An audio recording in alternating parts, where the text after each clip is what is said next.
درگاہوں پر جانا صحیح ہے یا نہیں؟ پہلی بات تو درگاہیں بنانا ہی غلط ہے۔ رسول اللہ صلی اللہ علیہ وسلم نے قبر کو پختہ کرنے سے منع کیا، قبر کے اوپر گنبد بنانے سے منع کیا، قبر کو چونا گچ کرنے سے منع کیا، قبر پہ لکھنے سے منع کیا، قبر پہ بیٹھنے سے منع کیا۔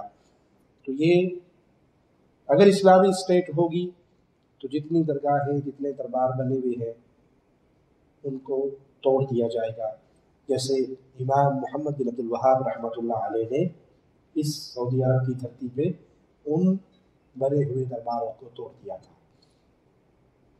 پھر امام عبدالعزیز آل سعود رحمۃ اللہ علیہ کا دور آیا تو انہوں نے بھی قبروں پر بنے ہوئے قبوں کو توڑا تھا۔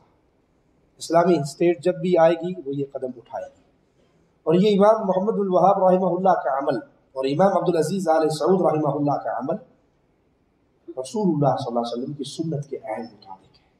آپ نے جب مکہ فتح کیا تو حضرت علی کو بھیجا، بتوں کو توڑا، تصویروں کو مٹایا، پختہ قبروں کو توڑنے کا حکم دیا۔